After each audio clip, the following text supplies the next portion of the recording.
folks, this is John from Two Malls, and I'll be continuing with the CLETRAC HG-68. Working on it. We're working on wiring still to this point. We'll be in part two, what I call part two, of the wiring, which is we got the lights running and that sort of thing. The lights are pretty exciting and it's going to be pretty fun. So it's kind of going to be the Green Hornet episode, I believe is what it's going to be. The lights we've got set up. So anyway, I hope you enjoy the video. Hi all. So here we are with the CLETRAC. We've got it wired. Got it wired for lights now. So that's pretty exciting, at least for me. So what we're going to do is I'm going to show you the actual operation, the functionality of the lights, and then I will explain how it's set up and why I set it up the way I did. So as you can see, it's kind of a bird's nest right here.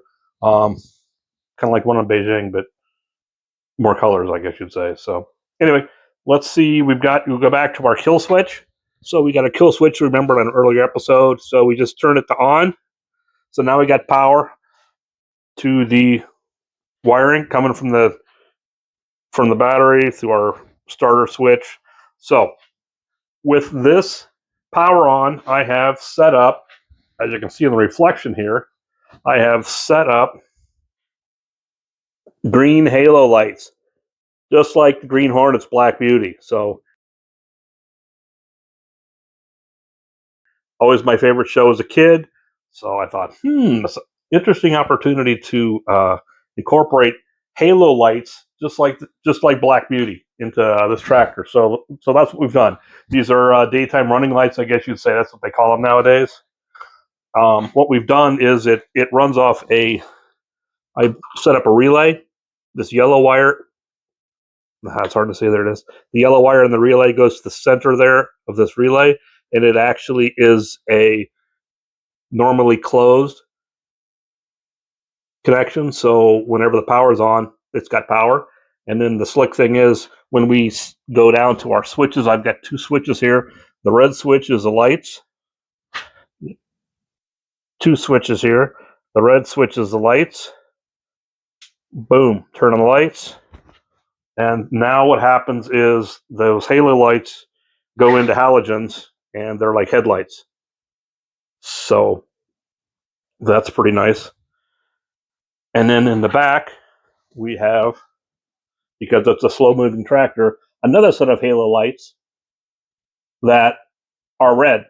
So I got red halo lights in the back so that we don't get rear-ended as we're out on the road or wherever we might be driving this bad boy. So another feature that I added on here is I wanted to put a voltmeter on, and I found a voltmeter that I really like. It's got sweeping dial hands like normal, but it also has a digital display. Below it, you see we have our oil pressure gauge, and there'll be a water temperature gauge over there as soon as I can get the head opened up and get that wired in. But anyway, I'd like to see this. So as you can see, it's very, very bright. This is daytime, the daytime running mode. And give me a second. I'm going to go turn on the lights, and it'll show you the nighttime mode. So this is the voltmeter now in night mode. So you see it dims down, and nice green highlighting, which matches our halo lights. That Green Hornet theme coming back.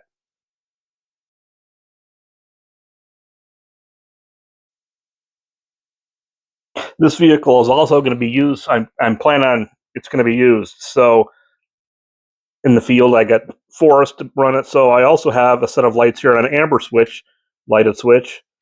That what I set up is those same halo lights. The halogen part, basically the headlights in the front, now are lights in the back. So that if I'm out in the farm, or not in the farm, but in the forest and the trees and whatever at night, I can turn on those and actually still be able to see behind me. So anyway, so that's the two switches that we've got here. We've got the red one, which is the lights, and then the amber one, which is the back lights. So what we've done here is, as we've seen in previous episodes, we got a hot wire that comes from the starter switch, which runs now to a fuse box. So the first wire here, the first red wire, goes to the relay that we've got over here that I showed you earlier. The second red light goes actually to the switch for the lights. This third orange wire goes to the amber, which is the backlights. And then this pink wire goes actually to the volt gauge, so we've got a clean volt reading. What I did here, you do these terminal blocks, and all I could find was this. They had 6-place and 8-place ones, and I thought, man, that's way too much. But this is what they had, so that's what I got. So of course, I get it home and start working on it. It's like, oh my word, I'm going to fill it up. So we've got 2 lights to the rear, 2 lights to the front, to the gauge lights, other lights to the relay lights. So it turns out you need a lot of connections. And so what you see guys did is I jumpered. So these first 2 blocks are lights, and then the second 2 I used color code green to make them. These are all ground wires then, because I wanted to have a good solid ground everywhere we go here, so we keep our lights running. And then this one is the connection to the voltmeter. This is one of the things I called customer service or sent a message, because this white wire is supposed to be a switched wire. And it's like, well, I don't really have a switched wire. The guy said, no problem. Just connect them both together. It just needs to be hot. So that's what I've done. So anyway, so that's the way it's wired. You kind of see as I said, it's a jumble of lots and lots of wire. I've had issues in way earlier projects about not cutting wires too short. So it's like now I overcompensate way the other direction. So anyway, so the next project here for the wiring, part 3, will be actually consolidating the wires, cutting them. I'm going to be cutting them down and actually get them to the size, the length that they need to be. What I'm going to try to do, what I need to do is I bought a box. I think it was Home Depot, a waterproof box. That the idea then is to have a tight connections and get all these pieces in the terminal block, the fuse box, and also this relay into a box so that it's watertight. And then on the front of that box or on the side or wherever it's convenient, wherever it makes sense, then I'll put these 2 lighted switches. So that's going to be the next project here with the wiring, is to actually get that piece of it going. So no wiring project's complete without lots of diagrams and that sort of thing. This painless is what the relay setup is. It's a water pump relay.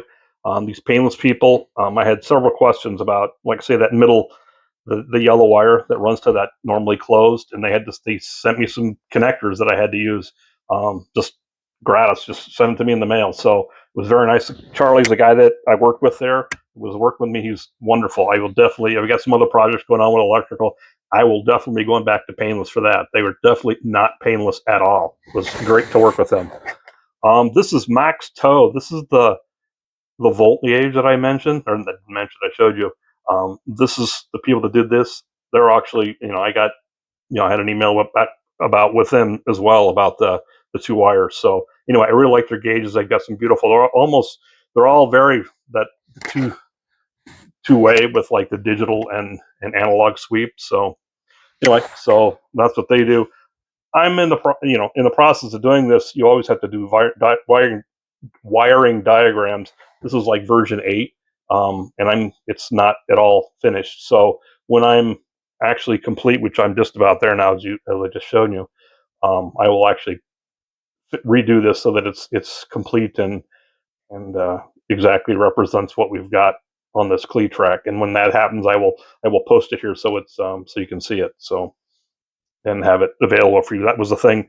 This whole project came back from the fact that I was trying to wire this for 12 volts and I couldn't find anything about how to do this on old tractors. So, there's little snippets here and there, but there was a lot that wasn't there. And so there were lots of questions. And so I just wanted to do this thing or do this 12 volt conversion and hopefully make it available for other people. So also there's another thing I should mention, that in the process of doing this project, this last version, I I bumped the cable that went to the alternator, which had 150 amp fusible link. I bumped it, and this little cap fell off, popped off like a mousetrap, and it held on a little bit and then just snapped off. So obviously, I'm gonna have to redo that. That's definitely not sturdy enough to sit in a tractor that's vibrates. Well, with tracks, it's going to vibrate like a son of a gun. So anyway, just thought I'd mention that, and I thought that'll be another thing I have to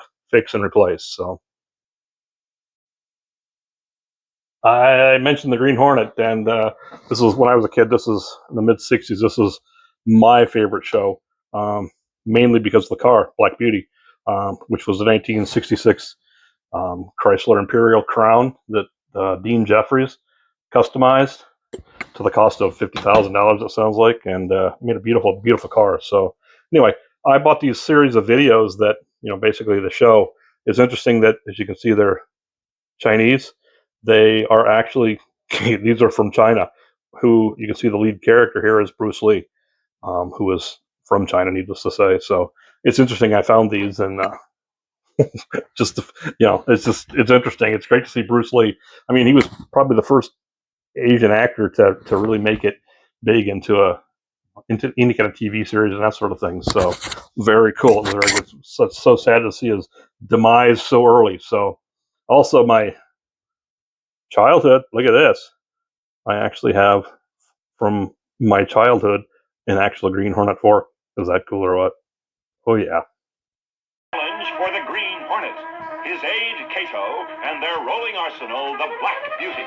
On police records, a wanted criminal, the Green Hornet is really Britt Reed, owner-publisher of the Daily Sentinel. His dual identity known only to his secretary and to the district attorney. And now, to protect the rights and lives of decent citizens, rides the Green Hornet.